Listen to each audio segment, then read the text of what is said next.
Powered by Riverside FM.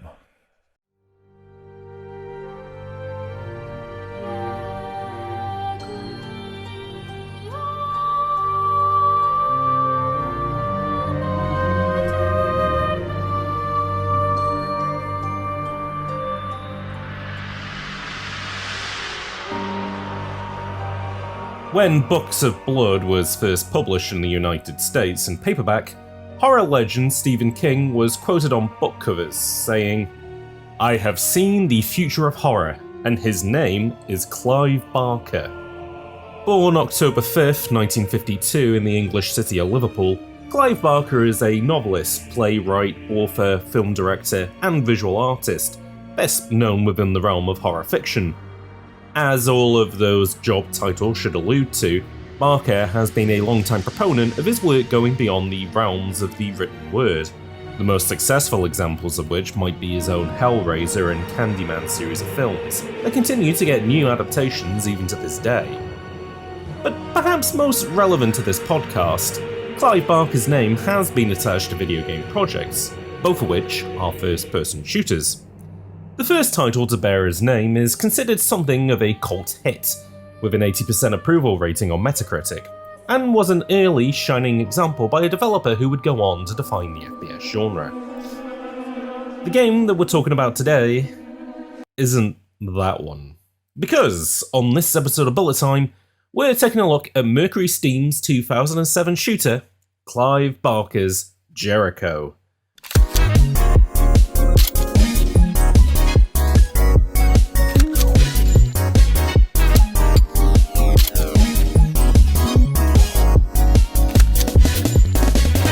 Love Clive Barker. Excellent. I also love Clive Barker. I will be honest though. So, Pim, we asked you on this episode for a couple of different reasons. Mostly because you also played Clive Barker's Jericho, which is what we're talking about today. Yes. Actually, you know what? I'm going to try something a little bit different, which is, hi folks, welcome to Bullet Time, the video game podcast where we analyze the shooters that missed their mark. I've had a couple of instances recently where I don't say I don't introduce the podcast right at the introduction of the podcast. You just get people in that have no idea what they're listening to. And then you say it and they're like, oh wow, Bullet Time. God. Or they're just, what is this what I'm listening to? Nah. I don't want to have anything to do with this. Bye. Or I invite them on telling them it's like, usually I just want to have people on calls. It's just like, if we're doing like any like artwork together, like thumbnail stuff, I just want to like talk through ideas and stuff like that. And then like 10 minutes into the conversation, hello and welcome to Bullet Time. And it's just like, wait, what? Oh, that's why he kept mentioning guys. Yeah. Yeah, exactly. It's kind of genius, actually. What, just like ensnaring people into appearing on a podcast, just because it's like you wouldn't want to leave because you wouldn't want to make it awkward, would you? You'd want to just like... Oh, I definitely want to leave. No, exactly. You'd be like locked into it. And the problem with you is, Ben, is that we'll do that once. And I'll be like, and by the way, folks, as you all know, this is our special Gunathon special, 24 hours of live podcasting. And it's just like, wait, what? I'd say I'd hop out, but I do recall there are times in the campaigns that we used to run together where I'd say you three would probably go off on a tangent about something that I had no idea about. And I would just sit there until we got back on track about half an hour later. And I'd be like, okay, time to go. I feel really sorry about that because that would usually happen in campaigns that you ran, where it would just be me, Snake, and so Pim, there's a guy that all three of us know who, his name is Patrick, but for some reason we all just call him Swede. And the reasoning is because he's a Swedish, like he's just like, oh, that's my online name because I'm a Swedish guy, and it's like, oh, okay, fair enough, I guess. I'd like to introduce you to my friend Nord. Yeah, I'd like to introduce you to my friend Welsh and my friend north of England. We need to sounds, only other. To me, all those just sound like names you'd find in a Call of Duty game. Like that's Swede. He doesn't talk very much. That's Welsh. Oh god, what's the it's soap in it in Call of Duty Modern Warfare. You just play as a guy called Soap. Yeah, like he's the main character in the original Modern Warfare. That's a guy really named cool. Soap.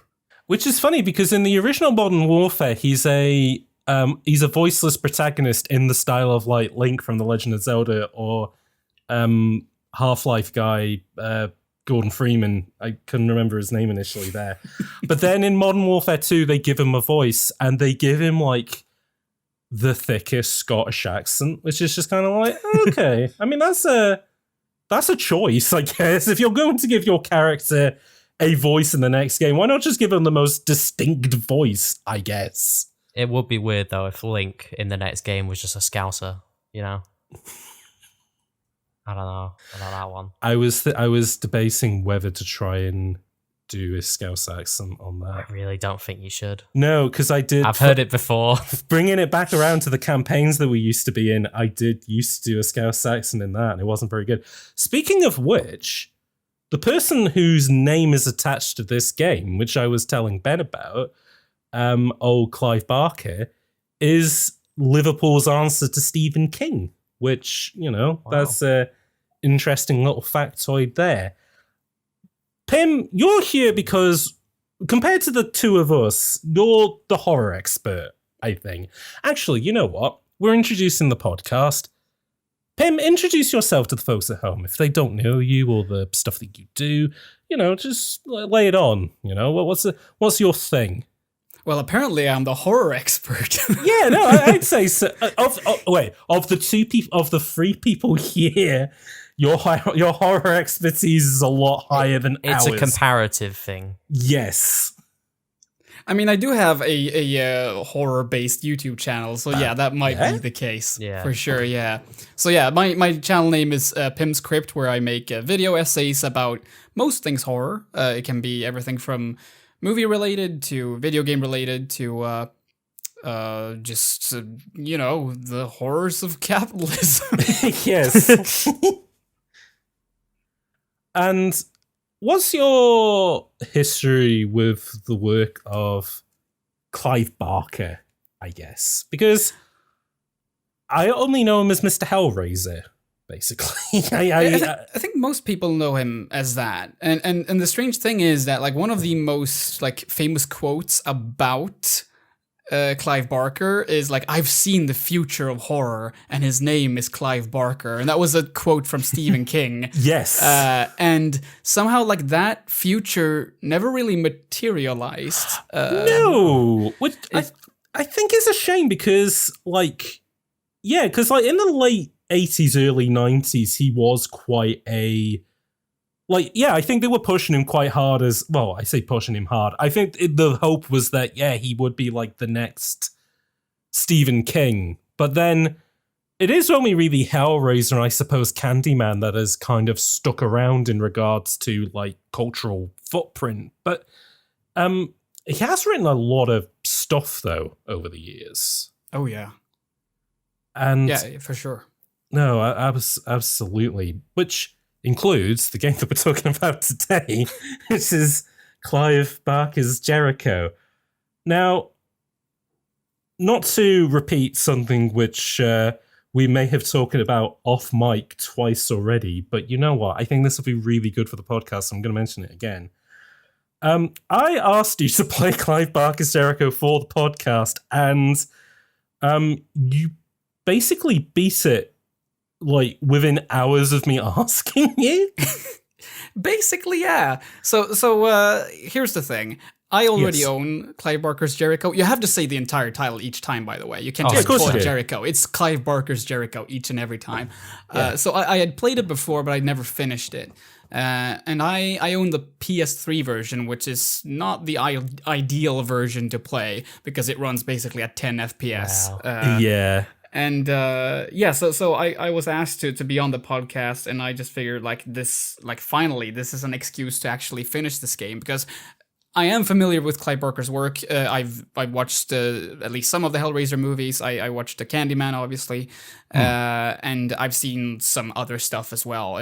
But mostly I know him from like osmosis, I guess. Yeah. And just the fact that he is like a really outspoken kind of guy. Like he doesn't hold things back. Oh yeah, in a good way or a bad way? I would say generally in a good way. Yeah, okay, he was one of sure. he was one of the first like very like openly homosexual like writers, like kind of at a time where a lot, especially kind of in the horror community, people were very kind of cagey around that stuff, and it's interesting because a lot of it does run through his.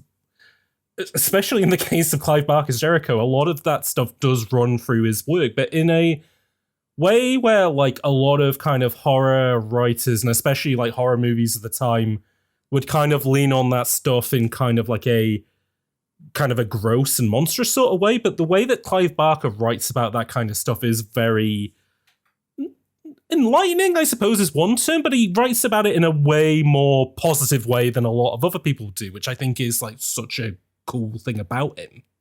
Yeah, like he has this thing with duality. Like it's never really something is ultimately good or ultimately bad. It's always like the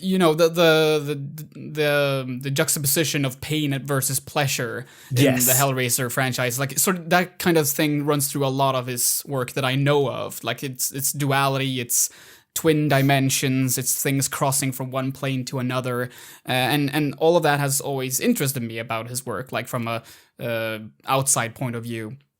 So I figured, like, okay, this is the time to play through this game. I know it's not supposed to be very good, and my memory of it wasn't that positive, but I wanted to give it a shot, and I just started playing through it, and at some point I got stuck. I got stuck a bunch of times, I should say, but at this particular place, I just felt like, okay, I'm just gonna look up a walkthrough and see what I should do next. And it turned out that I was like more than halfway through, or at least halfway through the game, and the game itself wasn't actually that long. I think the walkthrough was like 4 hours or something like that. Yeah. So I just figured, okay, I'm just gonna commit to this. Like it's the weekend. I don't have much else to do right now. I'll just commit. Yeah. So yeah, I did finish it in one sitting, and I can't say I'm happy about it, but I finished it, and that is an accomplishment that I now have. You know what? I very much respect that you were able to finish Clive Barker's Jericho, because I didn't. I tried my hardest to stick with Clive Barker's Jericho, and I guess we'll get into this a little bit, but like, it was well, of the FPS. Ben, you go. Yeah, gut check. I started playing it, and it felt pretty generic to me. I didn't know anything about the game, so I was like, okay, well, you go around, you shoot monsters. Yes. But then you get to a part where, so the main, I guess, mechanic of this game is you can actually body swap between, at the moment, I have 6 different characters. I don't know if that ever changes. But you switch between these different characters and they all have their own abilities. And I messaged James right as I get to this point, basically. I was quite excited for the possibilities at this point. And I say, it's just like Geist, the game we just played. And he said, yeah, it's like Geist, but shit. And I was like, well, okay. It's kind of an apt comparison. I will give the game this, which is, and we were talking about Clive Barker a little bit, and on paper, the concept of this game, and I would say a lot of the aesthetic and writing stuff in this game is really good. Like, so just to kind of give like to the folks at home who may not have heard of Clive Barker's Jericho, I keep wanting to call it Clive Barker's Jericho, as in like the hairstyle from the 80s. Also, the main baddie in this game is called Jerry. Yeah, you'd want to play a hairdressing simulator where like Clive Barker keeps coming in and says, I want to try something else this weekend, but what can you do for me? And you go for the effort of like giving him like a perm and stuff like that and spraying it on. I should do that as the image for this. That'll be the podcast images. I'll Photoshop. Yes. I'll Photoshop horror legend Clive Barker with Jerry. Yes. Kill. There we go. I'm loving this. So the concept of this game is very cool, which is essentially like, to give the blender pitch, it's like Hellboy meets Rainbow Six, as in there is a squad of initially 7, which then becomes 6, like, soldiers that all have, like, supernatural powers. And it's, like, the way that, like, the tone is handled is quite neat because they're all very tortured in regards to, like, how they kind of came by their abilities and kind of how they've been ostracized. And they've been put in this situation as, well, as is kind of, like, summed up in the beginning of the game, where this game has an odd beginning, which I guess we'll get into, but, like... Oh, yeah. the leader of the Jericho crew essentially says is that, like, you know, they can call us occult agents, but, like, they just see us as witches with guns. And where they would have burnt us back in the Middle Ages, now they have to work with us. And it's like, okay, I like the concept of this. It's like people who don't really get on, like either with the people that they work for or kind of with themselves, being forced into a situation where, like, you know, they have to be a squad and they have to do a thing. And it's like, really cool idea, like this a lot. And then you play the game and it's like... it doesn't quite land as much as you would like it to. It's not generic though. I think that's something I was impressed by. Yes. I don't know why I was expecting it, but when I went into this game, I was just expecting the most milquetoast first person shooter. Maybe with some, like, I don't know, zombie type enemies, and they, you know. So I wasn't expecting any of the more interesting gameplay stuff, at least. No. And story stuff, you know, that's informed by Clive Barker more so than the developers. Yes. Which, speaking of the developers, so the reason that, Ben, you're on this episode is... So Clive Barker's name is on this game, and he contributed to, like, the writing of it and, like, the... like styling the world and stuff like that, but and the people who publish it were Codemasters, who we haven't really covered a ton of yet on the podcast, but they're kind of like the patron saints of kind of bargain bin FPS games, where nothing they published was like enormously successful or memorable. But it was okay. No, nothing that they put out was like that bad. Everything was fine that they did. But the people who developed this game was Mercury Steam, and this was their second game. And you would think, oh well, you know, it's an interesting showing from like from a relatively early developer, but you wouldn't imagine they would go on to do like a ton of amazing things. And they didn't. In your opinion, I would suppose. So Pim, I think we were chatting about this a little bit, like after you had played it and talking about the episode. But so Mercury Steam they have the team that Konami had hired to reboot the Castlevania franchise with Lords of Shadow, like back in the late 2000s. And I sort of wonder whether this was the game that kind of like, I don't know, caught Konami's attention, which is weird to think about. I mean, considering the like the horror aspect of it, I mean, obviously Castlevania doesn't really go quite that far into the realm of body horror and stuff, but I mean, maybe they saw some kind of like, oh yeah, well, these people have worked within like horror-esque territory before, so maybe this could be a good fit for Castlevania. But also probably cheap. And that probably that too. Yeah, probably that as well. I mean, but you've played Lords of Shadow. I don't know if you played it more recently than I did. The designs in that game lean a lot more, quote, realistic and slightly more body horror than like traditional.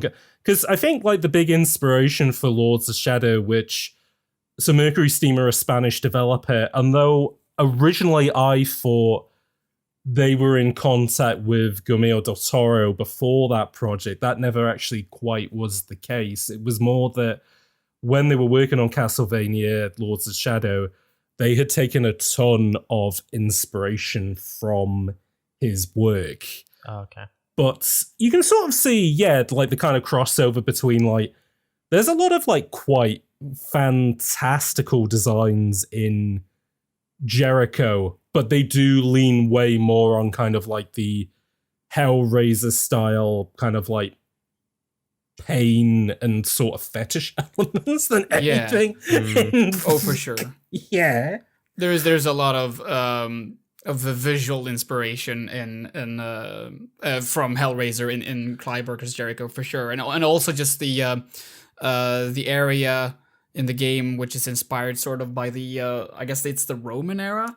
Whereas this really the end boss of that area is this like really bloated man who has been stuck in the box, also Hellraiser term that's been used a lot in that franchise, but it means something else here. But he's been stuck in the box for like centuries and been like feasting cannibalistically on fellow prisoners, basically. And when the Jericho squad tries to take him down, he's like why would anyone want to leave this place? Like, this is literally heaven. Like, we can eat, sleep, and fuck as much as we. Like, he literally says the word fuck. Also, he's like, we can fuck as much as we want. Like, this is literally paradise. So it's still that view of pain and pleasure is also very much present in Clive Barker's Jericho, at least in that particular chapter of the game. Oh, totally. It's weird to me that they made this game because in some ways it's a lot more ambitious than every other game they've made. Because Castlevania Lords of Shadow is just kind of like a God of War style game with some Castlevania names and characters. It feels a lot more Lord of the Rings than Castlevania to me. I agree with that. Very kind of epic old European style fantasy. Yeah. And lots of goblins and orcs and stuff, and I'm like, well, I don't remember these enemies or no, and it's because of that Nintendo were like, oh, you know how to make Castlevania games? Would you like to make Metroid games? And I don't understand it. They became the developers responsible for Samus Returns and Metroid Dread, which is, again, to go back to what you said. Clive Barker's Jericho is a way more kind of ambitious and certainly visually like. I mean, Dread is a good-looking game, but there's nothing in Metroid Dread which like reaches the levels of I've never seen this before that like Jericho taps into. Yeah, in ways, I think Metroid Dread is compared to Samus Returns a better-looking game. Yes, in it like. One of my biggest issues with Samus Returns, and the same extends to all of their games, well, not all of them, more so Lords of Shadow, they do not know how to make an interesting environment. They make the most bland, just boring levels corridors you've ever seen. They're generic, and they just don't have anything going on. They'll have an idea and they'll repeat it over and over and over until the end of the game. And I think it seems like Jericho also suffers from that because I very early on I got the idea that okay, we're going to be fighting the same enemies over and over in hordes and hordes and hordes through every room, just like Castlevania. That is very true, for sure. The only way that they kind of switch it up is because they gradually introduce new abilities to at least some of the squad mates that you have. Funny thing is, though, most of the time these new skills are only introduced sort of when they are needed. It's not there's not like a natural way of it happening. It's just like, you have to. I'm trying to think of the exact example. There's like one part in the World War II era, because like the way the box is built, it's literally it takes actual people and locations from various eras, and then they are trapped within the box. So the Jericho squad goes through all these different eras that are literally been like transported to this that is very cool. one place, which is really cool. But there is this part in the World War II chapter where the squad just yells at you like, oh, you have to fucking shoot the explodey barrel thing with your sniper slow bullet. And then suddenly you just unlock the ability to like steer your sniper bullet. And it's like the only time in the game where this like kind of upgrade comes naturally, it's in the literal worst way possible, because they end up. I think this is still in the Roman type chapter. Yeah. Or it's maybe before that, where the squad is separated, and when you meet up again, one of your squad mates is like literally traumatized. She is traumatized to the point that she doesn't function. Like she doesn't want to talk to anyone. She's just scared out of her brains. And that makes her unlock a new ability. Trauma gave me superpowers. It's like, no, this is not the game to try to make something, like, to make a statement about that. No, dear God, don't do this. It is. But they did it. It is awkward how, like, the Clive Barkeriness of this does, like, clash with the inherent gaminess of this, because Ben, you said something earlier which was just kind of like, I'm not really sure why they made this. And in my head, I was like, so this game came out in 2007. So this is Really? a couple of, I think around the same time as like Halo 3 and eventually Modern Warfare and stuff like that. All very conventional FPS games that you think of them and you go, yeah, you're a guy in space and there's aliens, or it's Modern Warfare, I get it. And then like, I'm just imagining somebody renting this game where it's like you have a squad member who, in order to cast magic, commits like, well, I'm trying to think of the way to word that, but it's like essentially performs like a graphic act on screen, and it's like, oh, okay, what the hell is this? And then you meet a boss in the World War II level who is essentially like a Nazi Cenobite, and it's like, this is interesting. But then you play the game and it's just like the weakest feeling guns, it's all very kind of like enemy corridory, or like stand still and defend this spot for a few seconds, or it's very, and I wonder whether this is how like they ended up on Castlevania and Metroid, because the way that their squad abilities work is very lock and key, as in like, oh, use this thing at this time. But as Pim said, it's incredibly unnatural. Like the one that pops into my head was like really early on, and it's the character that can astral like project essentially. Yes. Yeah. And they're just like, we can't get past this door. Wait, there's a little guy in there. Use your special ability to contact the little guy to flip a switch. And it's like, really? There's even a part later on where it's like a fucking conga line of people you have to transport your mind through. So it's so there's winding corridors, and you have to like astral project to one person, and then you have to astral project to the next one as they can be seen at the end of the corridor, and then you have to go through that person to the next one, and then you flip a switch. So it's like they take that concept and then they drag it out even more later on. Because it's funny, because like, yeah, you describe that and it's like, oh, that's actually quite an interesting, like, you know, it makes you think of like Sonic Adventure, something where you ping from one enemy to the next, create like a little bridge or something, but you play it in this and it's just like, oh, this is excruciating. Yeah, it's not elegant is the problem. It's just like you have to hold a bunch, like too many buttons for it to feel comfortable, and you have to wait quite a while, and it's just and again, the main problem is that all these characters have these various abilities that should be interesting to use. The problem is that they never like give you an excuse to experiment with these. No. Because like in the end, you're just gonna pick like the character that you feel the most comfortable with and then stick to that one to like the end. Except if they maybe if there's like, for example, there are these flying enemies where you could perhaps use the guy who has this like flaming dragon that he shoots out, which is like very good against flying type enemies. But like overall, you're gonna stick to the ones that you prefer. And that's it, because there is no need to experiment, because the only time you actually have to Well, that's the thing. Sometimes you have to do it because the game just arbitrarily tells you that this ability it has to be used to do this thing. This is a puzzle, but we're telling you what the solution is. But it's a puzzle.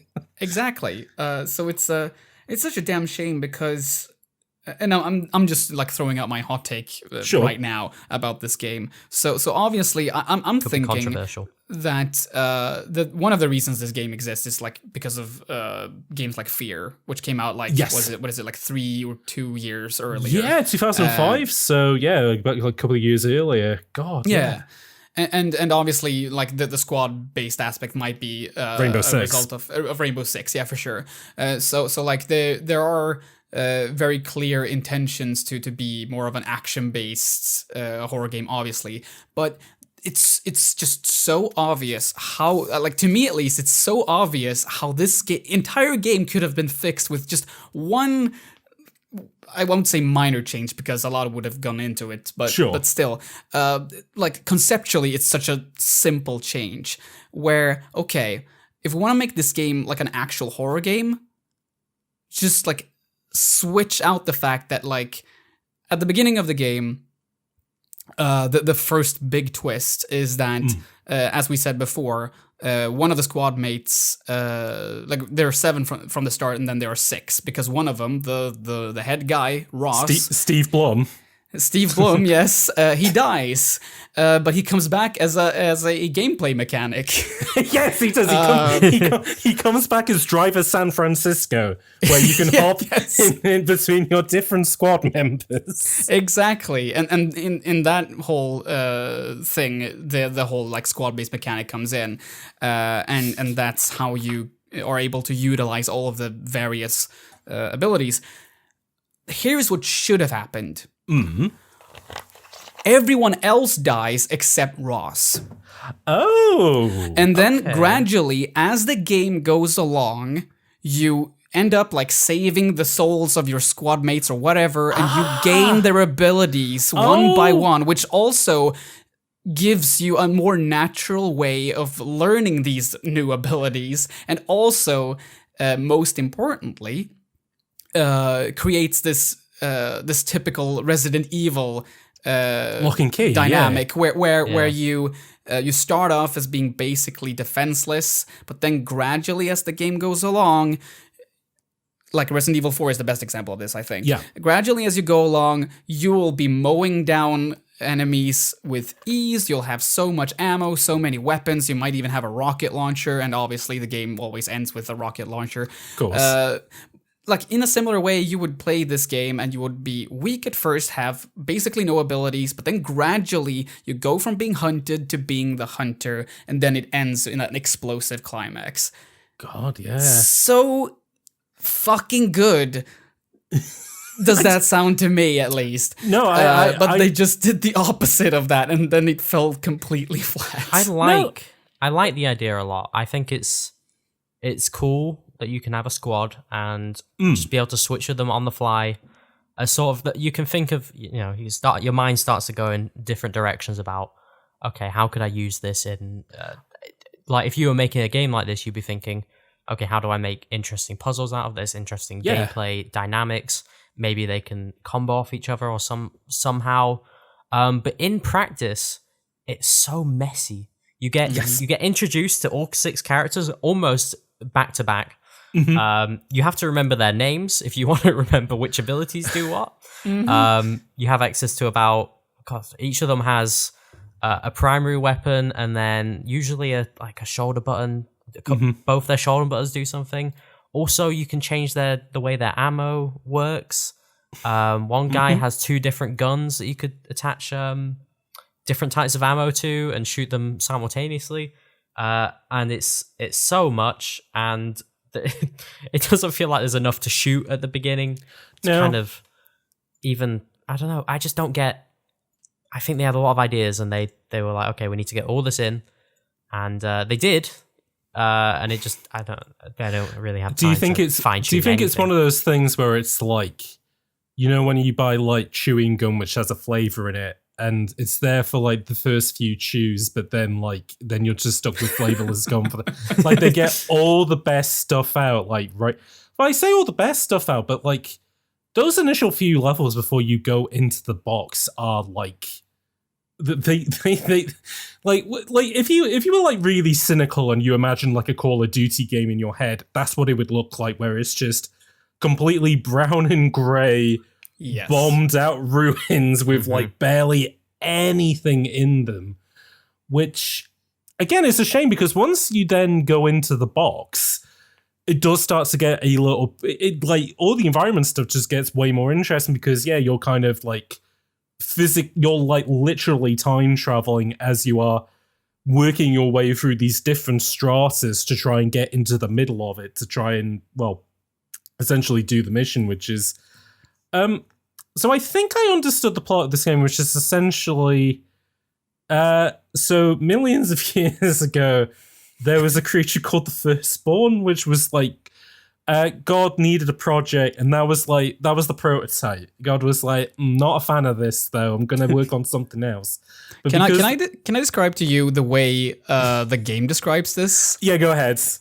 Okay, so this felt very interesting to me because the game like spoon feeds you some lore bits in between like loading screens. That's basically how the lore is conveyed most of the time. So this is like during one of the first loading screens, it says this in regards to the Firstborn: neither male nor female, dark nor light, a singular being that was both beautiful and terrible to behold. Disturbed by the power of his creation, God left it unfinished, banishing the Firstborn from reality to the abyss, forsaken and unloved. In its place, God started fresh, the slate wiped clean. He divided his next creation into two sexes, gave it intellect, reason, emotion. He gave it the gift of love. He gave it a soul. So the implication here is that the Firstborn is non-binary, and God said, "Fuck that! I'm gonna make two sexes."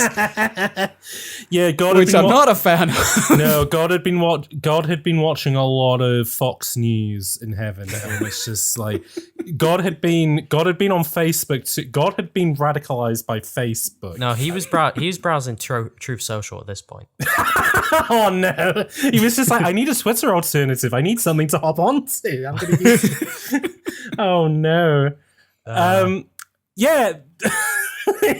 Genuinely quite fucked up to think about, just being like, what was the idea there, Clive Barker? What are you trying to say? But I have to say though that like there's a lot of writing related stuff in this game that I feel like either it's from Clive Barker himself, either it's from the other writers, or maybe it's just like, hey, it was the time.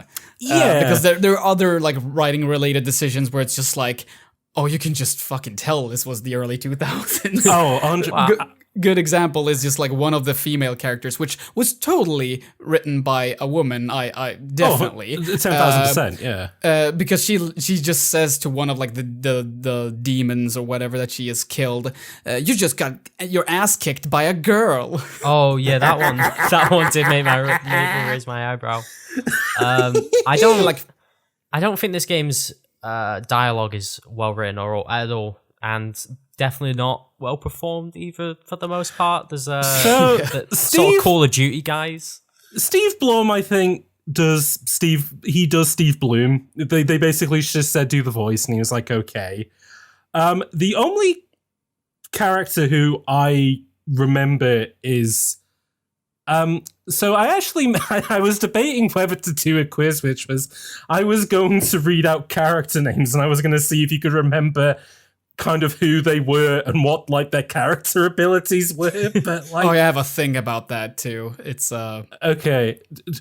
Let's quickly do this. All right. Okay, we're gonna do a quiz. Both of you, we don't have buzzers, but I guess just say if you remember who this character is and what their thing was. So, first character, Abby Black. Oh wow. She's the sniper. Yeah. What was that? She's the sniper.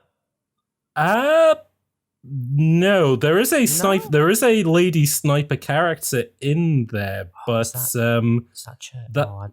Wait, is it Church? No, it's not Church. I swear Black's the sniper. Am I? No, so I'll give you. So Simone is the sniper, And I'll give you what I'll tell you about that is that she's the only member of Jericho who doesn't actually have magical powers, but she does have a sniper. And the explanation is that she's so good at technology that she just slows down time when she uses her sniper. I thought no, Cole was the one that slows down time, but doesn't have a snipe. James, are you? I don't. Oh wait, no, sorry. No, wait. I fucked up. Cole has an assault rifle. Yeah, sorry. Abby does have a sniper. Oh, whoops! I was like, how much attention was I paying during the game?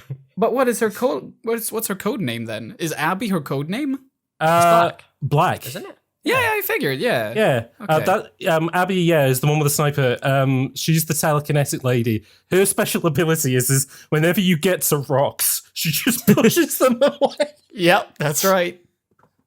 Great. She has force push. Yeah, really she helpful. does. She has the force push power. Okay, Xavier Jones.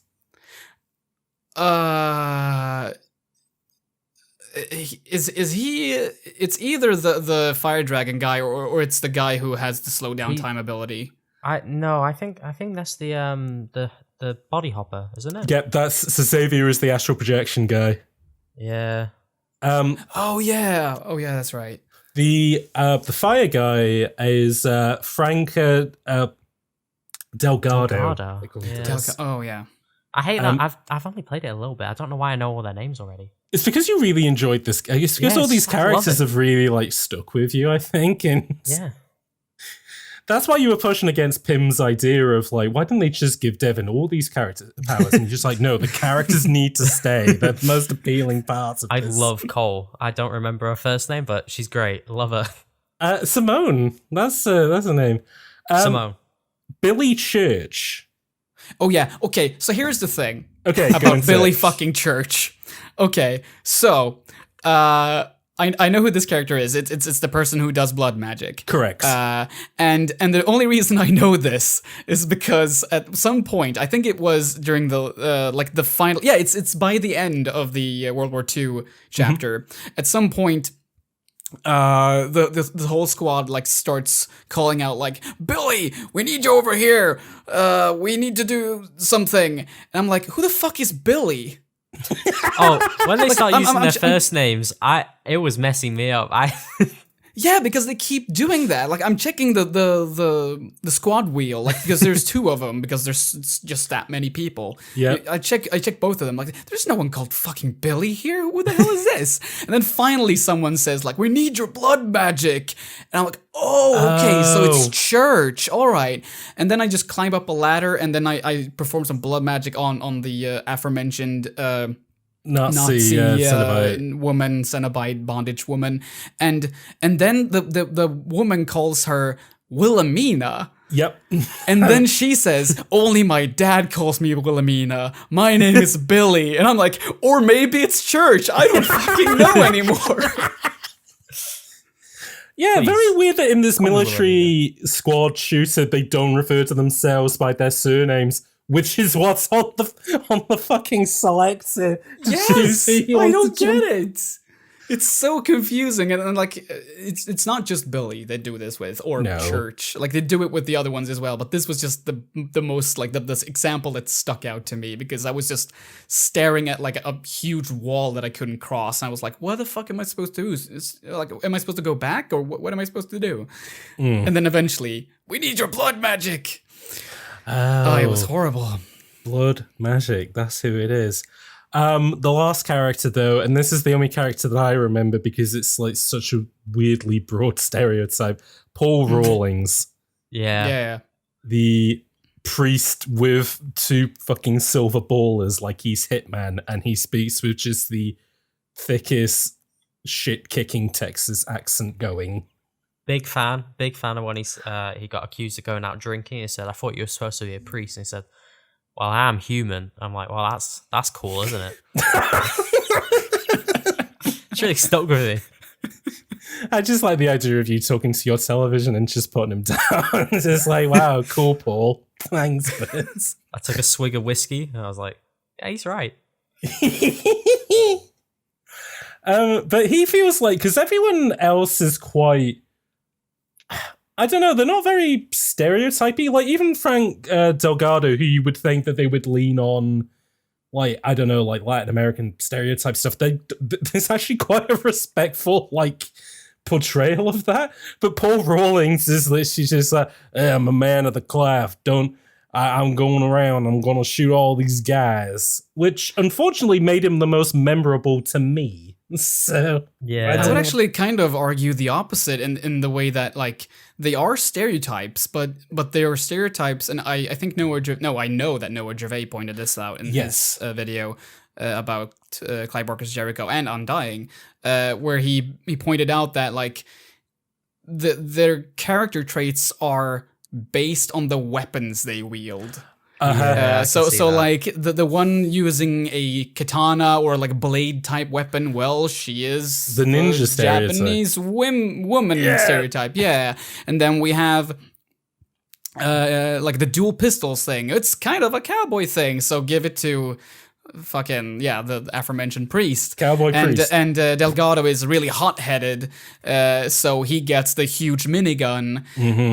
So it's like there are stereotypes here, but they're more stereotypes in the way that, like, you would expect someone with a particular weapon to act, you know? Yeah, like when I thought of Delgado, it did make me think a little bit of like Barrett from FF7, including the fact that his arm is a minigun. Yeah, there is a very, very funny moment where him and Rollins get into an argument. I can't actually remember what they're arguing about.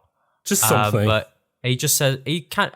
He's like Delgado doesn't want to be on the mission anymore. He wants to go home or something like that. And then he's sort of like, okay, and I'll kill you if you don't let me. And he's like, okay, do it. Oh yeah. And then he just shoots him and kills him.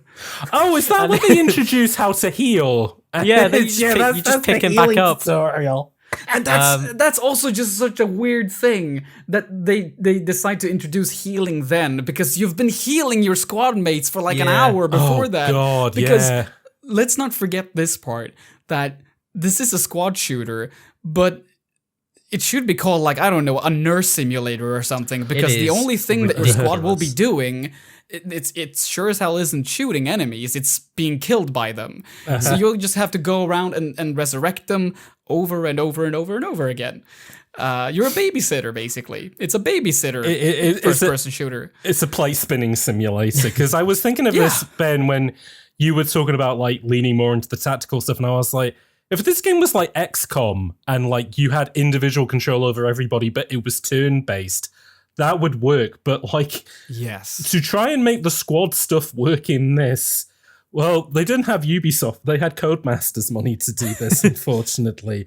And so, rather than everybody being super competent, it is maybe the worst squad AI I have seen in an FPS game so far. It's not great. It does contribute to some comedy gold, though. There was this part. I'm going through my notes here, and I'm trying to see if I can find the specific part. Where is it? Come on. Oh yeah. Okay. So at some point, because there are these enemies that blow up. And sadly there is a lot of them, and you can only kill them by, like, shooting them at specific spots on their body. Hard to do when the game's really laggy. Yes. Yeah.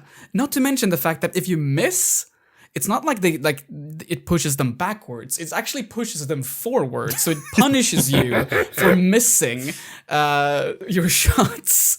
So it's very easy to get your whole squad killed by these. The blood magic character, Church, she kills one of these blow up enemies, and she then deliberately walks up to the corpse as it blows up. She goes down. I resurrect her, and the first thing she says is, "Where am I?" What day is it? Who am I? It's just so fitting. Like, the dialogue actually fits with the intelligence of the AI. I appreciate that. It's so weird, because when someone describes the game to you, it can sound cool, but in practice, it's such a cacophony of nonsense. you've got five other people you can switch to, and you're going to be switching a lot, and they're also going to be dying all the time. They're going to be shouting stuff at you like, "Oh, I'm down," and then you're going to run over, you're going to resurrect them, and then two other people have just died right behind you. Yep. So you're going to run over and resurrect them as well. I would say the reason I like Cole so much is because she can slow down time. Yep. She could just run around and revive everyone while while time's slowed down, which I like to do because it happens quite often that everyone's just fallen over. Yep. It is bizarre because like what you just said, and I think it is like so emblematic of this game, which is that, I mean, I couldn't finish it. Like I tried as hard as I could to stick with the game. Like that's why I'm so shocked, like Pim, when you were like, yeah, I finished it in an evening, and I was like, really? And it's like, yeah, it's only 5 hours long. It's like, I feel like I've been on this level for weeks. It just never like that's what the box does to that's you. what I mean. It feels like I'm trapped inside of the box of the game where time is slowed down and I'm like being consumed from within, because it's like, I don't know, all the ideas are like, again, like the writing of the squad is awkward, and like some of the decisions that they went with, shitty. But those are things that could be. But like Jericho could be like a cool comic book. I mean, essentially, they're just, like I said, they're like the BPD in Hellboy. Essentially, they're like occult soldiers, and it's like, oh, neat idea, and you could put them into all sorts of different situations, and then the game essentially being like, this is their biggest mission yet. They're going to fight the Firstborn on their territory, which is this box made of all these different like hell layers taken from like the worst points in human history. You go, yeah, cool idea. Oh, and it's a squad-based shooter, and I have like 6 individual characters that could be cool in their own FPS game, but I get to switch between all of them. How neat. But then just in execution, it just doesn't, it can't pull it off. Steam they're not executors. No, I don't even know what they are. I didn't know what they were until Dread, which I think is their only good game that I've played. Sure. It's funny because, I do wonder whether it's a case of, because obviously with Castlevania, Kojima was the producer on it, and so probably weighed in a lot and was like, so I've been at Konami for 25 years, and in that time, I figured out how to make a good video game. Let me tell you the tricks of how to make a good video game. And then when they went exposition. And then they went to Nintendo, and Miyamoto was like, so I've been at Nintendo for nearly 40 years, and in that time, I've learned how to make a good video game. Let me teach you the tricks for that. I'm gonna, just for the sake of the listeners who might be just as pedantic as I am, he should be referring to Sakamoto. I know. Oh, sorry. Yes, Miyamoto didn't have any. He didn't do it. No, he's been too busy on the Mario movie. That's and the theme park. Yeah, he was busy designing Nintendo Land. He was like, yeah, that's where the kiosk should be. That's where the toilet should be. Love this. Personally. Love that. Place the toilets. Yeah, he's the toilet guy at Nintendo. He hand placed every single. And he built it like a Sims house. And you know what as well? The reason that it took so long is that it's like Super Mario 64, where the story where that is that like they had Mario chasing a rabbit for a year until they got that right. Yeah, they only worked on the toilets for like 3 years until they got those right. I could see that, yeah. Yeah. But yeah, going back to Jericho. Sure, please. We need someone like you. I do think that like the lore of this game should to some extent get some amount of praise. Yeah, it is really neat. Yeah, because like sure, you could say that it's very formulaic for being Clive Barker, because again he has played around with these ideas in a lot of his work. Sure. He did something similar with the last game he was involved with, Undying. Yes, but that was a game that he came into later, whereas Jericho was sort of his baby from the beginning, and he approached the developers, but. But like there is potential here, and again the world building, just the fact that so something I don't think we mentioned is that like obviously Jericho Squad comes to this place out in the desert, and they are supposed to stop the firstborn and close the breach that sort of like makes these worlds. Yeah, it opens intersect. up every 200, 400 years or so, and they send a Jericho Squad along to essentially plug it up, and that's what they've been doing for centuries at this point. Exactly, and the interesting part of that is that once you go through each of these levels, you start to realize that because you're told that, well, you're gonna go through this and then you're gonna close the breach and then you get to go back home. Yeah. But you realize as you go along that like, well, there are previous quote Jericho squads. Yeah. They obviously weren't called that, I don't think at least, who are stuck here. What makes you think that you will be able to leave once you close the breach? Yep. So it's this like constant feeling of doom that just like perpetuates throughout like the entire experience. Like you're going deeper and deeper into hell, and you have no idea how you're gonna get out. And it does appear that you won't be able to get out, and just like the implication of that, like all of these enemies that you see, like the former Roman soldiers who used to wear beautiful beautiful armor and the spears and all of that. All that equipment is now like fused to their skin because they've been stuck here for so long that they are one now.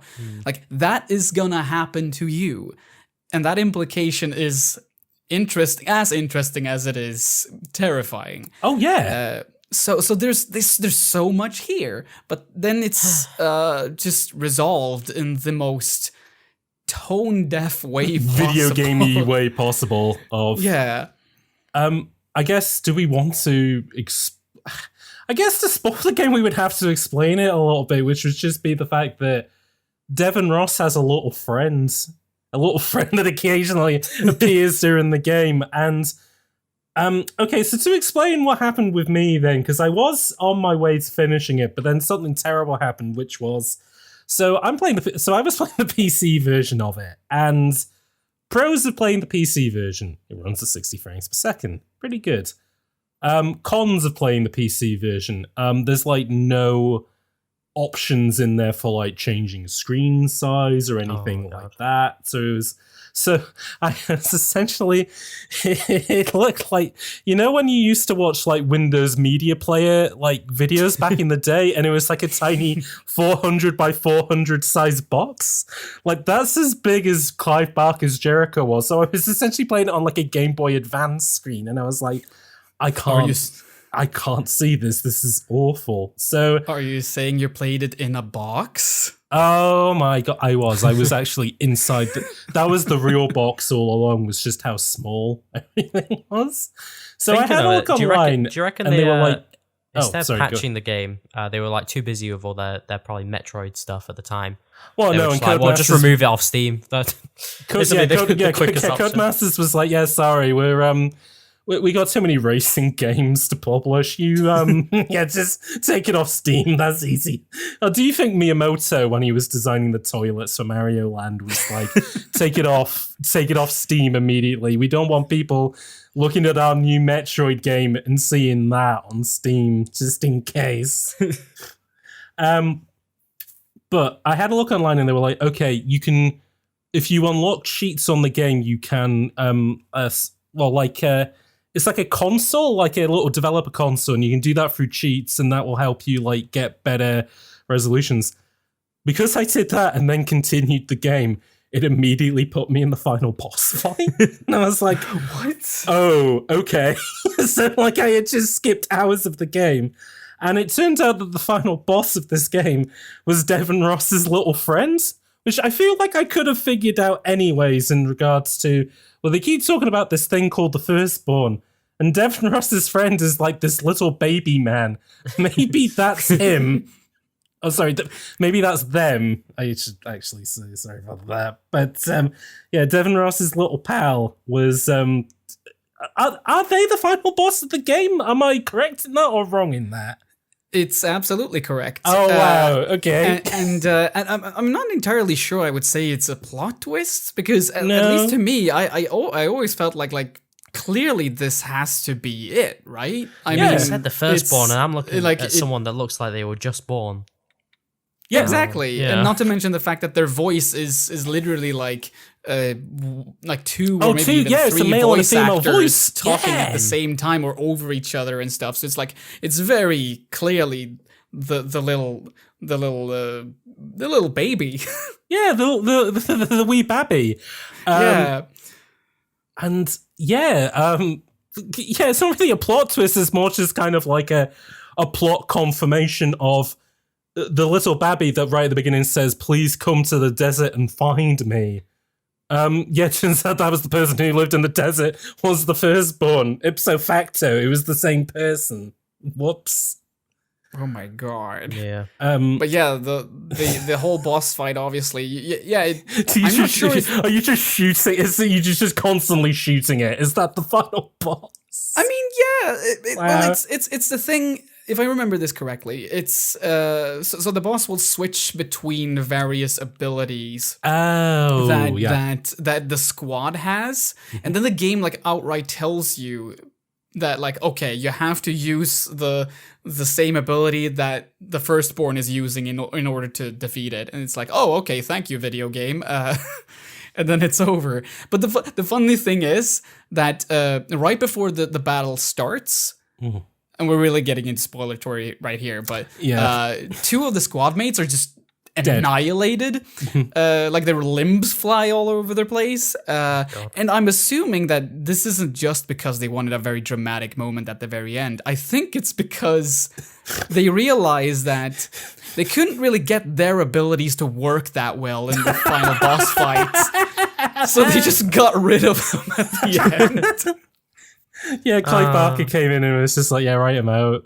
Yeah, this isn't gonna... like, can't fucking bother shooting this boss when it's forcing me to do slow-mo, and I'm even slower than I should be when I'm using slow-mo, so just get rid of these characters. So just get rid of the slow-mo one immediately. Clive, like, a week before the game came out, Clive, we need to kill off these characters. You don't understand. Clive, I know you're the book guy, okay, but we're the game people. Let me tell you, this thing. He's just like, I've written you some more loading screens, and it's just like, we haven't got that many levels in the game, Clive. Can we put it into a comic book then? We haven't got the money for that. They've spent all the money on the new Colin McRae game. We can't do that.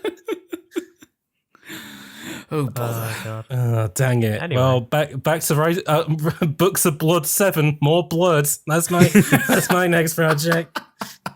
I love the subtitle, more blood. Yeah, Books of Blood 7, even more blood. The ending is very... Sorry, what was that thing? Oh, no, I was like... I think I said Clive Jericho. Clive Jericho, yeah, Clive Jericho's Barker. Yeah, that's the game we're talking. No, I was wondering if there was any more that is being said. Pim, it sounded like you were going to say something, though. Yeah, sorry. Yeah, specifically about the ending, because obviously it is implied at least that the firstborn is killed. And then the cave you're in collapses and you go through like this water part. It's like the like ending of RE4. Underground water tunnel, and then you come out on the other side, and it's just an endless sea, and the credits roll. So this was intended to be the first game in a series, and the ending was left like deliberately very ambiguous, and obviously we never got an answer to what the fuck happened. Oh, well, just as soon as they're done with all the Metroid games and Castlevania games, I'm sure they'll go back to Clive Barker. It's about time. I mean, they're remaking all of the horror game classics anyway, so eventually they're going to run out of classics and go back to Clive Barker's Jericho. So their most recent game is a remastered version of Scrapland, which is their first game. So maybe Jericho could be on the... I mean, I don't know. Maybe EA owns Codemasters now. You know, they may be thinking, well, Battlefield... Battlefront, there's no new Star Wars game. But Clive Barker's Jericho, that could be, we've done modern military, we've done sci-fi. Maybe horror is the one thing that nobody's tapped into yet. Jericho 2 with DLC and what do they call him? Jericho 2 with a battle pass. That could be the next. You unlock new scares as week by. Did you see that, by the way? With I'm massively dating this episode, but they announced that the Callisto Protocol, the Dead Space-like game made by Glenn Schofield, has a season pass, and you unlock new death animations with the season pass. Yeah, I think it's 13 in total, and like half of them are related to the main character, and the rest are related to the enemies. And it's just so funny because Schofield came out and said that, well, we're not really like hiding it behind a paywall because we're not taking content from the main this original is new game. content. And it's new content that we haven't even finished yet, and it's like. But at some point, like way back, you must have decided to do this. Yeah. So it's still kind of, I mean, shouldn't it still kind of count as you deliberately like putting content aside in order to be able to sell it separately? And also just the fact that like, sure, other things are included in this season pass as well. Like, sure enough, you're not just buying the death animations, just like them only for $20. It's more than that, but still, I feel like it's sort of like a misinterpretation of what Dead Space is all about, and like what the strengths of Dead Space are. Like it's not about the death animations; it's what happens in between the death animations. Well, that's what I was wondering, because like how many of these are tied to like specific things? Because like what if like an enemy like sticks their like big tentacle or a big knife like through this guy's chest? Does it just play a different animation if like that one hasn't been implemented yet? I was wondering because it's like they're adding 13. Like, how many are in the base game? And is it going to be like Crash Bandicoot 1, where there's like only one death animation, which is it cuts to black screen and he spins around and he falls over? Is that going to be the death animation in the Callisto Protocol? Yes. I'm just maybe this is too obscure, but I don't know if you've seen this edit of the fight scene between Neo and Agent Smith. Where he keeps poking his neck. Where he pokes his neck with his like stretched out hand. I'm just imagining like regardless of how the main character is actually killed, that's the death animation. It's the same death animation of him just getting like squashed underneath like a power press, but it's just like you watch like a big like Dead Space 1 or 2 where the big tentacle pulls Isaac out into space, but he gets to the end of it and it just immediately cuts to him getting squashed underneath a press. Yes. Exactly, like regardless of context, that's the way he dies. Oh, maybe that's gonna be the Callisto Protocol. It'll cut to a paywall, and if you press no on the paywall, it just fades to black, and he respawns. But if you access it, I mean, speaking of things that just end up on screen abruptly, I have to point this out about Clive Barker's Jericho as well. Please do. Just the fact that. Another thing that dates this game so much is the fact that it has QuickTime events, but not just like any QuickTime events. Like these ones, you don't even get a notification or like a visual that they're about to show up. They just do. The first one in the game it's literally just a cutscene. And then suddenly, like 5 buttons show up on screen, and you're like, "What the fuck? Am I supposed to react to this?" And then you're instantly dead. So, I wasn't sure if I was playing on hard. Is it? I don't know which difficulty. Oh yeah, no, on easy. The quick time events are still stupid in that as well. Okay, good. I didn't know if it was just that because they were ridiculous.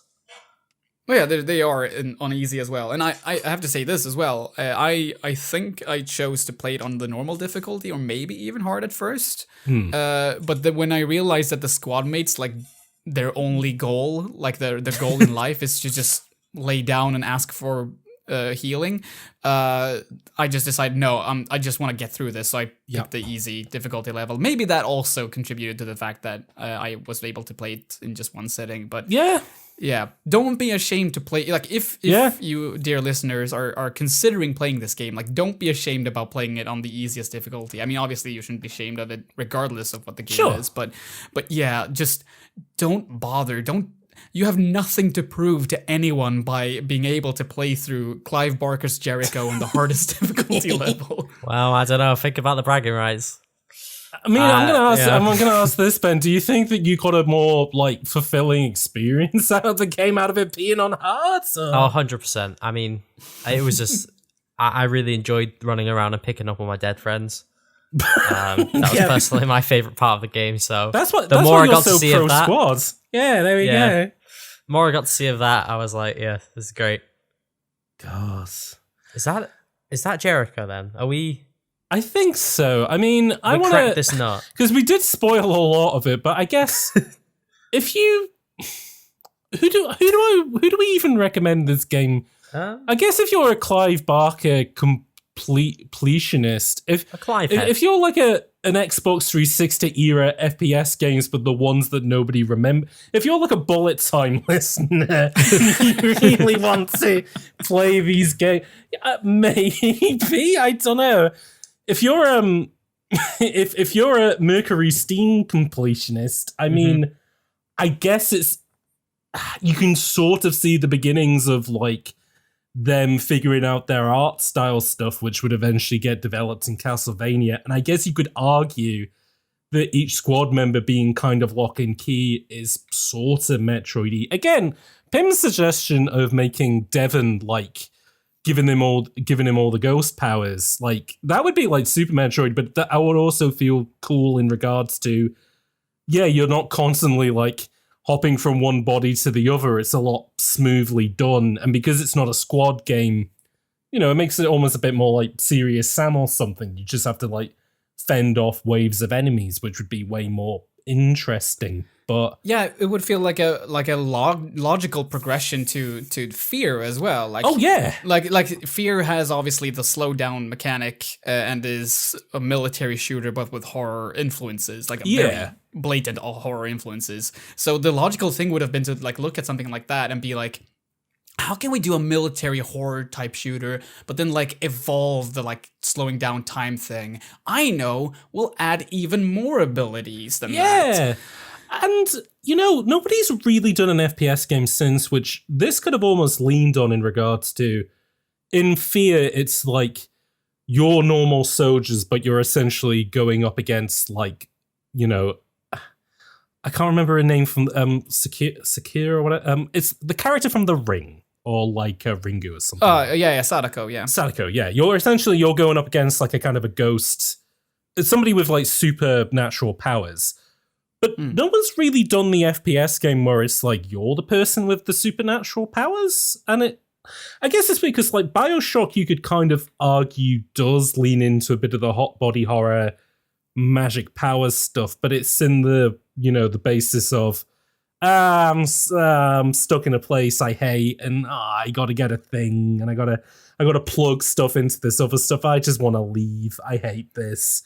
I also want to kind of just, maybe, I don't know if this is a hot take, but I feel like BioShock is being held back as a horror experience by the fact that the Vita chambers exist. Yeah, exactly. I just feel like they deflate almost any and all tension. Like, I was genuinely afraid of the big daddies before playing the game for the first time. Then I realized that the Vita chambers were a thing, and I was like, yeah, no, the fear is gone. It's completely gone. No, exactly. It would be better if it was more in the style of an old-fashioned, you know, quick load and quick save. You only get one shot. Like, even in regards to, like, if it just had the old-fashioned checkpointing system, like something like Evil Within would probably still keep the... Or Resident Evil 4, where, you know, it does have quick saves, but it also has, you know, you have to hard physically save at some points, you know? Yeah. But, it's just, like, nobody's really done a proper supernatural horror-themed FPS pretty much since this one, which is kind of a shame, you know, because it is a really cool thing to dip into. And there's very few games that do the dusk till dawn thing where it's, like, half action, half hot, you know, where one half of the game, the bit where you play it is like an action game, but then it is set in the world of a horror movie, essentially. Because, you know, you have stuff like Dead by Daylight, which is fantastic, but it's, you know, that is a game where the genre and the mechanics are built around the experience it's doing rather than how do we make this work in an FPS, essentially. Yeah. I also just think that it's...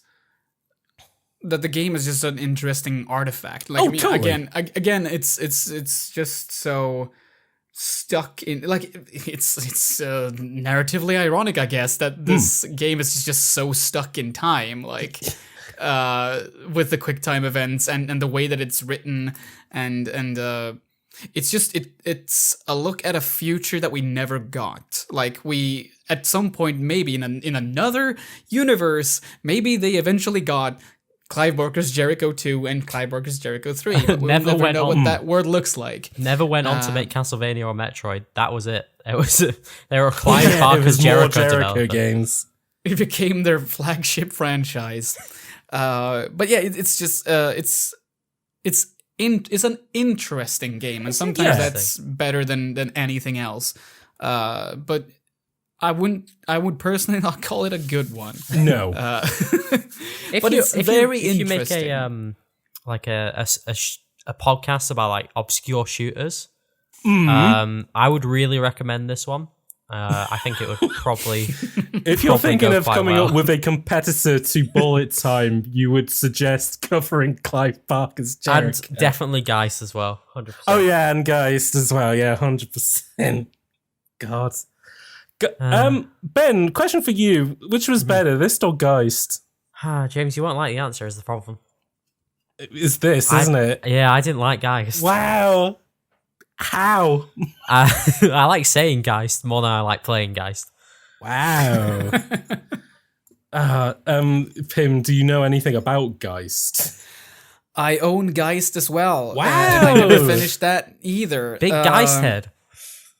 Yeah. So, but I've probably played as much Geist as you two have played Clive Barker's Jericho. Fair enough. Yeah, fair enough.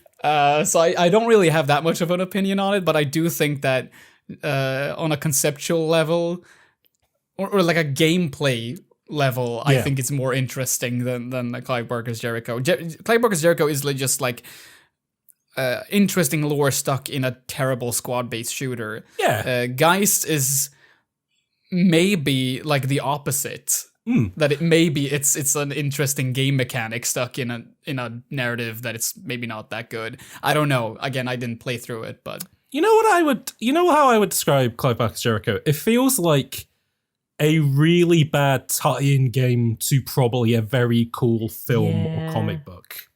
And it's weird that it's Which not. is funny that you say that, because like allegedly Clive Barker himself said that when he planned what he wanted to do with this particular story. Again, I'm just taking information from the Noah Gervais video. But he allegedly said that he considered, like, should this be a movie? Should it be a comic book? I don't know. Yeah. Eventually, I figured out that this should be a video game, and in large part because I think it would make for a terrible novel. It would absolutely not work. And as Noah Gervais once again points out, it doesn't really change when you switch mediums. No, that's true. Yeah, a bad story told in one medium is going to be a bad story told in another one. Like, I can see in Clive's head, like, yeah, I can see them because they're all soldiers. That's an entertaining game. But, yeah, I don't know. I can see the version of this where it's like a 90s image comic where it's the X-Men, but it's all supernatural. And, well, oh no, it's like Youngblood, but it's all like supernatural rather than like super heroic stuff. And it's like, yeah, that would have been very cool. And then I would have found out there was a game made on it that wasn't very good, unfortunately. Yeah. Which usually is the case with X-Men too, isn't it? Like, oh god, there aren't that many good X-Men games out there. You can count, like, on one hand, it's X-Men Origins Wolverine, the made by upcoming Raven. Wolverine game. Yeah, the Wolverine game made by Raven Software. The two X-Men Legend games also made by Raven Software, both of which we didn't cover on the podcast because we were only doing FPS games. And I think that's... and I guess maybe the Wolverine game that Insomniac are making. So pretty much, if it's got Wolverine in it, you can't really go wrong, I suppose. Let's do the chart game then. Okay. Let's wrap up the podcast. Actually, should I... Quick. It's not much. Okay, Ben. Me and James and occasionally Snake will join in. We do a little game where I ask James to guess the meta scores for new releases. Interesting. Okay. Usually he has a good idea of what's coming out, and can kind of gauge the excitement. Probably can't do it as well for random Mercury Steam games he's never played. So you want to do like a quick Mercury Steam test the meta scores? Okay, I like this idea, and then we'll do the charts. All right, we will. We'll get through this very quick. We'll start with. Well, unfortunately, I know the answer to Clive Barker's Jericho. Okay, what's that? I believe it's either 60 or 63. It averages out at 62, which is there we go. So nice, clean. Not a great score. No. One of their worst actually, which is surprising. What was that? One of their worst. I can believe that. You say one of their worst. I'm guessing Scrapland is 72? Oh wow, 73. That's a good shout close. on that. Castlevania Laws of Shadow, I believe, is 81 or something. 83. It's a high. Wow. Okay. Not a good game, but people liked it for some reason. I like it. It's pretty good. Mirror of Fate, I believe, is 70. 72. Okay. That's sort of the game that prototyped what they were going to do with Metroid. So that was the game that was the game that got Sakamoto to get them to do Samus Returns. Because originally they said, can we do Metroid Fusion? And he was like, no. Samus Returns, because that was the only one I didn't work on. And it's like, okay. Then Lords of Shadow 2. Oh, that's a 50, right? Oh, it's higher than that, but that is a low 64. Oh, okay. I thought that reviewed worse than it did. Samus Returns, I think, is 77 or something. It's an 85, highest one. Wow, yet. Why is it that high? It's quite baffling. It's quite baffling, especially. I won't get into it here.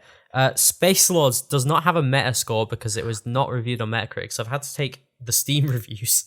Oh god, mostly negative. It has a percentage. Of positive reviews. Oh, positive reviews are 65%. No, 52. Oh god, so, wow. Their worst reviewed game. People do not like Space Lords.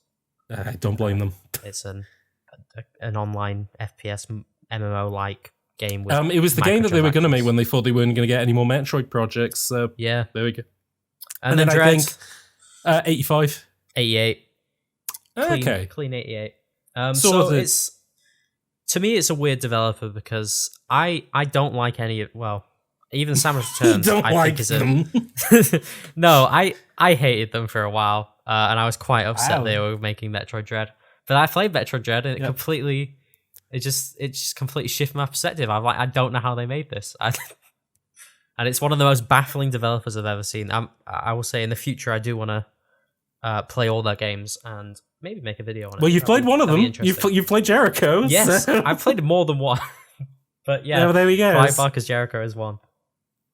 Excellent. And where would you rank Clive Barker's Jericho in your pantheon of games? Well, overall, or just between their games? Yeah, over. I'll tell you what, in FPS games that you've played. Oh god, probably the worst one. I can't really think. Okay. Wait, no, Geist hold on. You said worse. no. Hold on. You said Geist was worse. Second worst to Geist. I don't really go out of my way to. I'm not like you. I don't. That's true. You're a bit of a weird host for this podcast because you play Halo. I play Call of Duty, a couple Call of Duties. Oh, there we go. Not much Clive Barker's Jericho. Well, to be honest, I didn't play Clive Barker's Jericho until before this podcast either. So it was interesting. It was cool. Giving it a go, seeing what it was like. Now, charts. Clive Barker's Jericho. So, we're doing the US weekly charts, and Pim, just to let you know, so during this part, we don't have buzzers, but if you have an idea, just say, take a stab, whatever you think it might be. It's all good.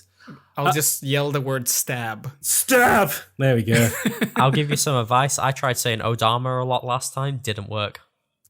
And I'm gonna give you I'm gonna give you a bit of a cheat here, Ben. Adama's not gonna work this time. No, because it was released in I think 2004.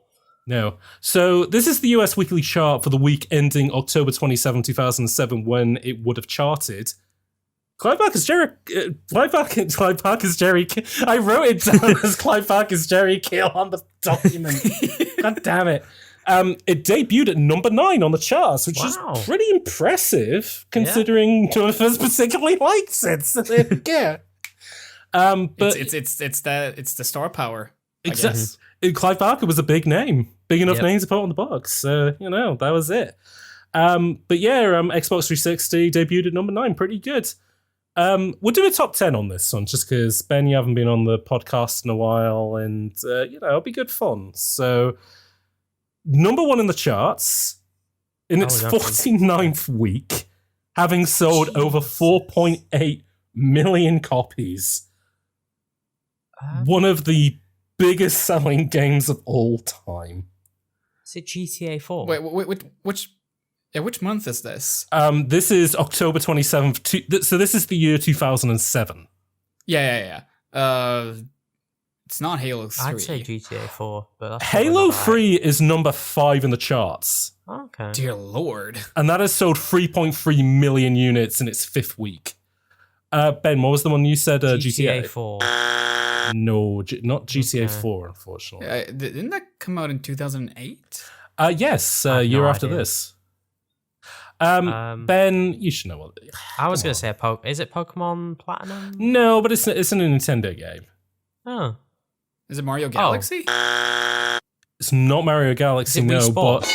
but it's Wii Sports. Oh yeah, of course. Yeah. So every episode, because most of the games we cover on Bullet Time, so far have come out between 2007 and well, we even did one, we did one for Snake, it's just 2012 or 2015, and Wii Sports was still in the charts. It's mental. It will never Fantastic. God. Wii Sports lives in the box.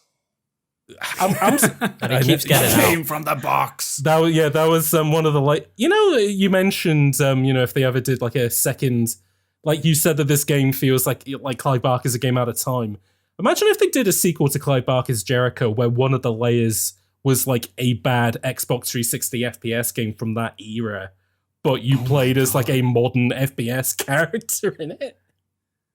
Fuck, that would be brilliant if they actually baked the concept of the box into the gameplay mechanics as well. You get right in the middle and it turns into a Doom style game. That'd be dope. Number 2 in the charts in his 22nd week.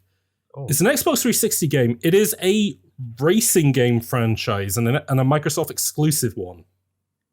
So it's Forza. Yes. It's not Motorsport 2, is it? It is Forza Motorsport. It is Forza Motorsport 2. Wow. It did come out. Okay. I for some reason I thought it came out a year earlier or something like that. Okay. 2007. When I bought my Xbox 360, I think that year, and it came with Forza 2, Gears of War, and I can't remember what I think it was a Madden game, and I sold that pretty quickly. So there we go. Because of course. Yeah, because American football. I mean, I don't know what that is. Number 3 in the charts, and its 53rd week is oh God, how do I even describe this? This is so we were talking about X-Men Legends earlier, which is a Raven Software game. This series and this game in particular is the sequel series to it. You play as go ahead. It can't be Marvel Ultimate Alliance. It is Marvel Ultimate Alliance for the Xbox 360. Really? Wow. Yeah. 53 weeks. Damn. Number 3, 53rd week. This game was huge by the looks of things. I had no idea. Who played it? I did, but I didn't. Had no idea it was that big, though. I owned it, and it's looking back on it, it's why did I own this? But yeah, Ben, that's why Nintendo forked out to do Ultimate Alliance 3. They knew it was a big deal. I didn't know it was a big deal at all. I'd never even played it or heard of it before. Well, there we go. Number 4 on the charts is going to be a game that will be a bit harder to describe. It's a new entry. It is the 6th entry in a long-running franchise by Namco. Is it Tekken? It's not Tekken, but you're on the right wavelength of. I think this was like one of the games to buy a PlayStation 4, the original PlayStation. Wait, it's no. Didn't that come out in 2008? I'm gonna say Soul Calibur 4. Oh, it's not Soul Calibur 4, but on a similar wavelength, Soul Calibur used to be called Soul Edge and had to change its name. This series has also had to change its name to what it's known as today. I was gonna say, no, that's not interesting. If I don't think Pac-Man's ever changed his name. Well, he used to be. Well, they wanted to call him Puckman because of the sound that he made. So, God, how do I describe this without giving it totally away? Its subtitle is Fires of Liberation. Is it like? Is it? I want to say like. You said it was a fighting game, or no? It's It is an Namco game. It's a kind of fighting, not between people, but between like vehicles of some kind. With vehicles? Okay, now I'm lost. I thought it was maybe it's like a game called like is it Ace Combat 6? It is Ace Combat 6 Fires of Liberation for the I haven't played it, but I played Skies Unknown. I did some research on the franchise. Yeah, it turned out that the original name for the game was like Air Combat, and then they were told to change it. So that's how the series became Ace Combat. I just completely forgot that they made. They made that series. Pim, you already guessed Halo 3 at number 5 in its 5th week, having sold 3.3 million units. So at number 6 in its 37th week, having sold 2.2 million units, is another Wii game. But which one is it?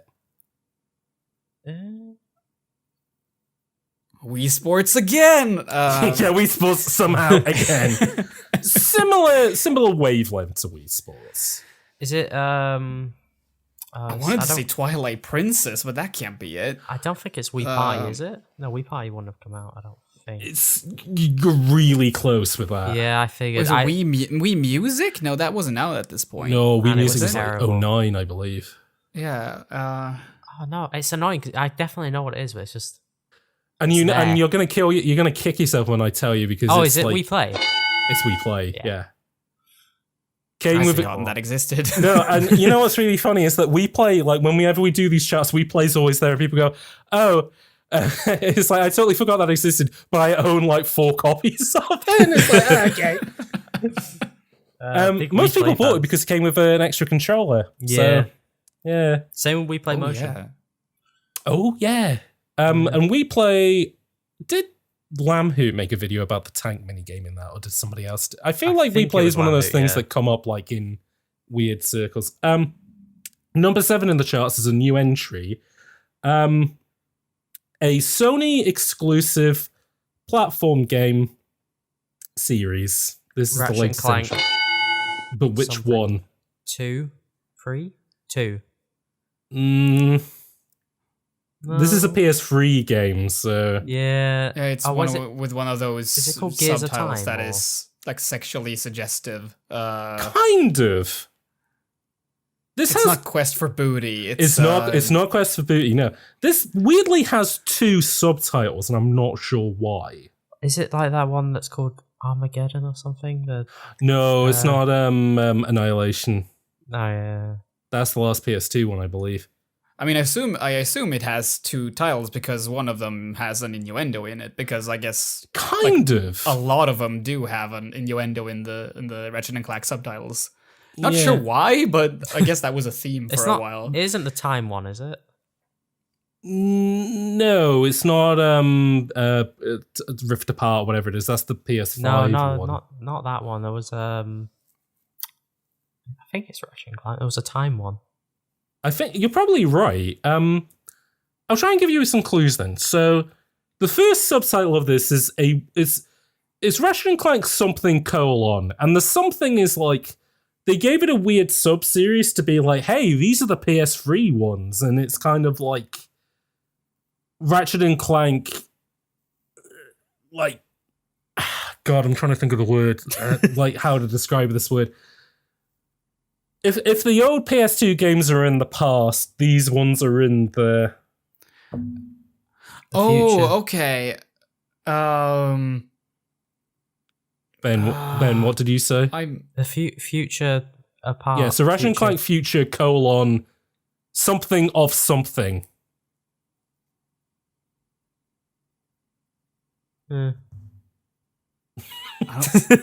I feel like I'm gonna know. Like the second you say it, I think. Are we? The memories are gonna flood back. Okay, all right. I'm gonna pull the ripcord then. So new entry this week for the PS3: Ratchet and Clank Future: Tools of Destruction. Oh yeah. Not an innuendo in that one. No. I guess when did they start with those? All like in the PS2 era, or when did they start doing those? Because I do know. Well, I want to remember there were like at least one or two from the PS3 era who like they did have some kind of... So the PS2 ones is obviously Ratchet and Clank and then Up Your Arsenal and then I don't know, like I got my big gun or whatever it's called, and then Deadlocked. and then on the PS3 it is it's Tools of Destruction is the future one, but then they do have Quest for Booty and like One for All or something like that, which is the co-op one. Yeah, the Ratchet and Clank series is odd. James, the game that came after Quest for Booty was A Crack in Time, which is what I was thinking of. Oh, okay. And is that also a Ratchet and Clank Future, or is it literally just this one? I think it's called Future 2 in Japan, is what it seems to say. Weird. Number 8 in the charts in its 4th week is a Nintendo DS game, a long-running Nintendo franchise, and this is its first DS entry. So it's new Super Mario Bros? No, it is not. It's the other long-running Nintendo franchise. The other one. Oh, is it Phantom Hourglass? It is Legend of Zelda Phantom Hourglass for the DS. We already guessed, well, we didn't guess that number 9 is Clive Barker. And so number 10, the final one we got to guess, is a new entry. And it's weird that this is number 10, considering that we've been talking about this developer all episode. And this game that's in the charts would be closely associated with them after Jericho. So, no, it's not Metroid Prime 3, because that came out in 2008 or 9 even? No, it's about Prime 3 is a 2007 game, I think, but I think it's late 2007. I also don't think it did super well. So. No, worst selling. The worst selling Metroid game somehow. Yeah, it's actually quite dire. No, it's which Castlevania game? It is a Castlevania game, Ben, but do you know which one it is? 2007. I don't want. I'll give you a clue then. Portrait of Sorrow? Portrait of Ruin, even? No, it's not the DS one. I will give you a clue. It is a re-release of an older game for the PSP. Oh, I know. Dracula. I was about to say, when you said re-release, I was just because I was thinking to myself, like, wouldn't it be funny if it was like the Xbox Live version of Symphony of the Night? Oh no, that would have been really good. This game does come with Symphony of the Night, though. It's blood. It's Rondo Blood, isn't it? Yeah, I forgot the name. Is it Dracula X? No. Yeah, okay, I'll give it to you. It's the Dracula X Chronicles. Yeah. For PSP. Number 10 in the charts, which is impressive for both a Castlevania game and a PSP game. So, So what have we learned? That Clive Barker is bigger than Castlevania. Yeah, exactly. That's you know what? That's why they got that. That's why they had Mercury Steam. They said, "How do we move up the charts just by one spot?" Oh, these guys seem to know what they're doing. Which is going to work our way through the developers. So we'll buy the Clive Barker guys first, and then who made Phantom Nintendo? Oh, okay, never mind. We tried. All right. Well, I guess we'll stick with the Mercury Steam guys. You know, apparently, so the whole reason why that game, so why I want to call it God of War, but it's fucking it's not Castlevania God of War, Castlevania Lords of Shadow. So the whole reason that game happened is because they were making another game for Konami, who then said, "Let's make this a Castlevania game," and then like a couple of months into development, they said, no, we're cancelling it. We don't think this is going anywhere. So the producer of the game flew over to Japan and like invited himself into Konami and showed it to a bunch of like high up producers, one of which was Kojima, who said, okay, yeah, this project's my baby now. It's word for word what he said, actually. It's low concept for Kojima. It is bizarre that Kojima really gelled with it, but then maybe, I don't know, he was just thinking, well, what's a game that I would like to play on the PlayStation? He fucking hates Death Stranding. He can't stand it. Well, he hated the idea of Death Stranding even before Death Stranding came out, and he was looking at this. He hates the way his mind works. Do you think Kojima's like secretly like a really big FPS head? Do you think he would like? Do you think he would like Jericho? Big Jericho fan, definitely. I think he would like laugh and like very like not wanting to step on anyone's toes would be like yeah, I love how the thing looks. Oh yeah, no, he'd do like one of those kind of like fake laughs and then like a thumbs up and then just walk away. Yeah, for sure. I was just laughing at the idea that he's like a Sakurai, where he plays it and he goes, I'm more of a multiplayer guy. I'm more into grinding like my multiplayer stuff. I'm not really single player stuff. Just isn't really my bag. Soz. He's just like the biggest like monster chugging like CS:GO like watching guy. Pim, it has been wonderful having you on the podcast to talk about Clive Barker's Jericho and figuring out the. You know what? I'm shocked at like how good at the chart stuff you were. I was worried that it would be like, oh, you know, how many games have you played? But yeah, all the 360 stuff, you were well tuned in.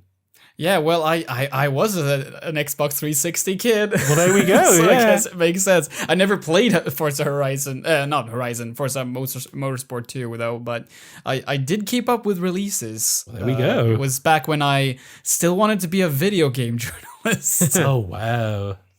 There's a strong I guess it sort of panned out that way. You know what? You do video game journalism now, so that counts. 100%. Speaking of, is there any like plugs or anything that you want to have people have a look at before we wrap up? Or?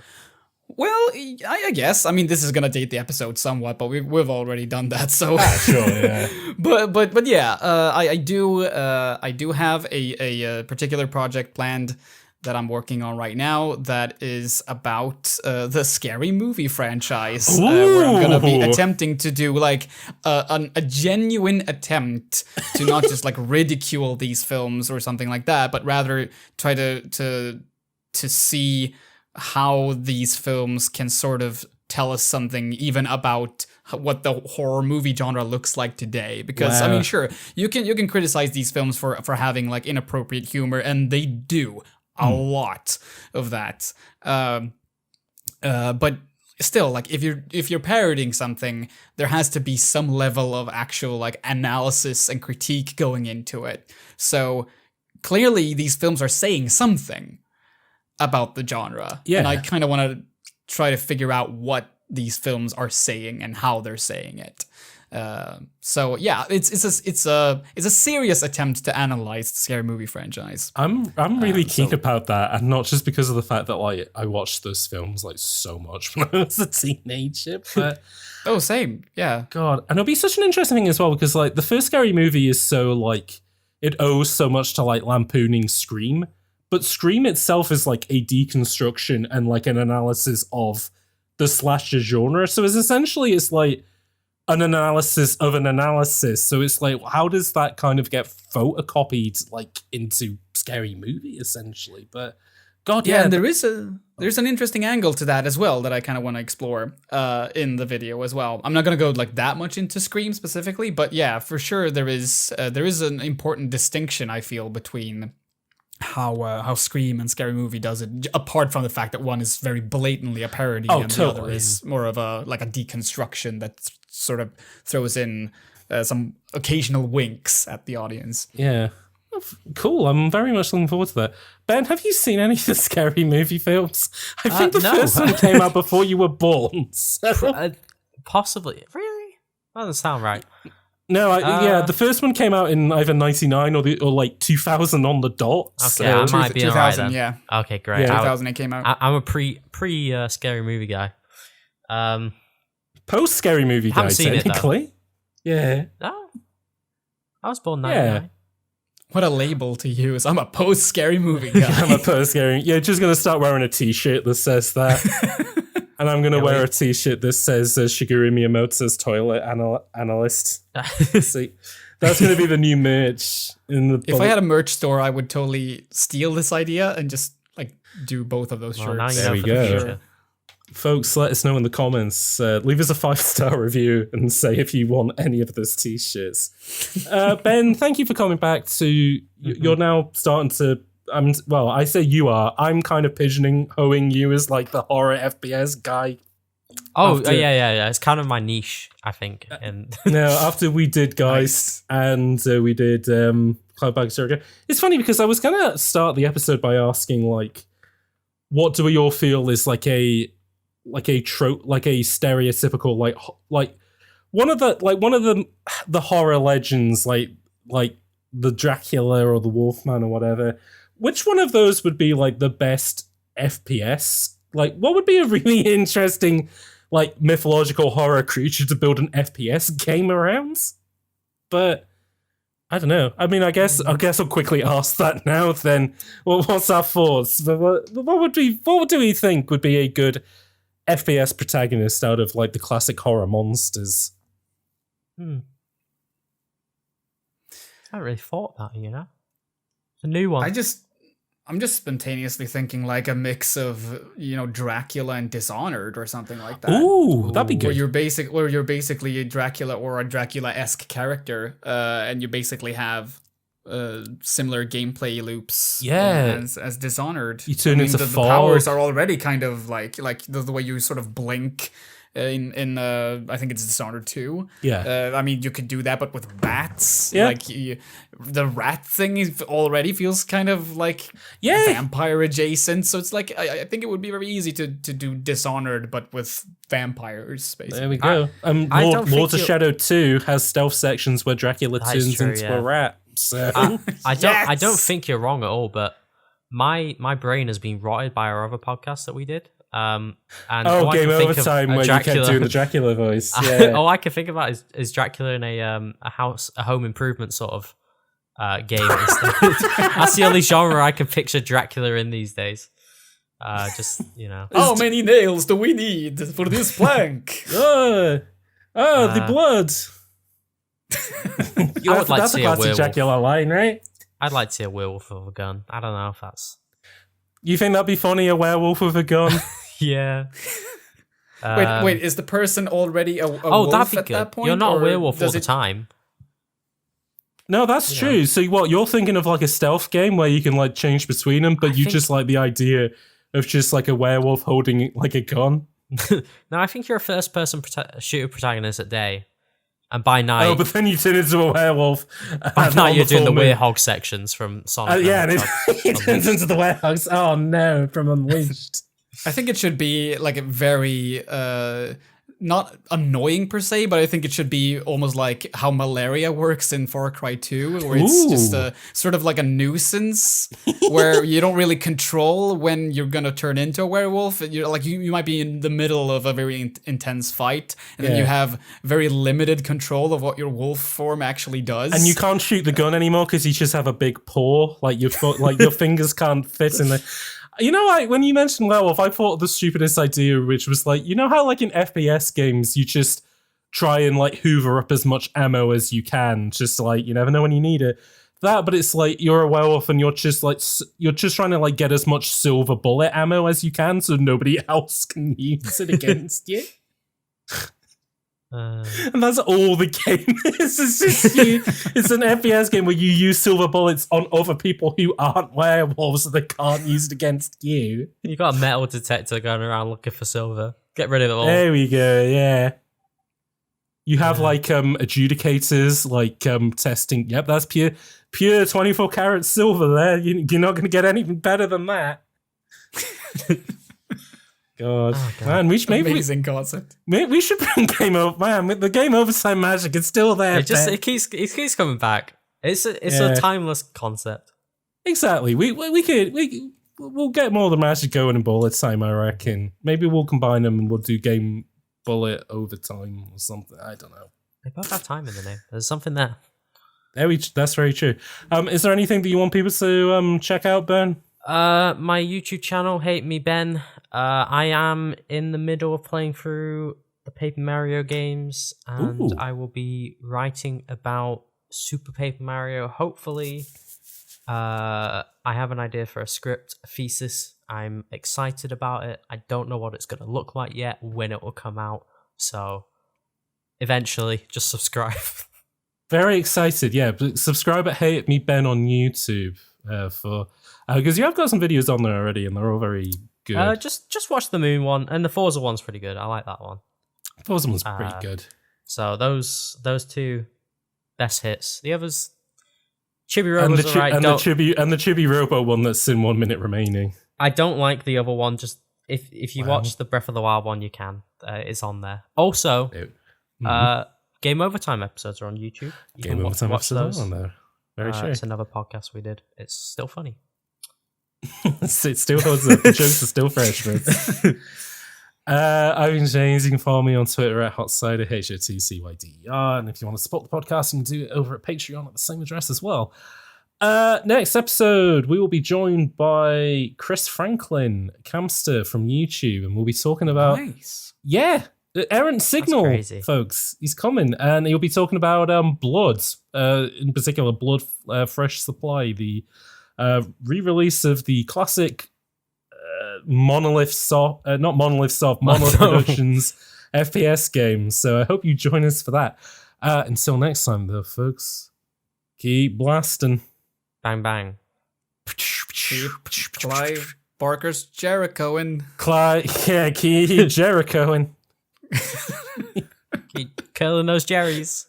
Keep killing those Jerrys, folks. That's perfect. That's the perfect ending to this. Perfect ending. There you go.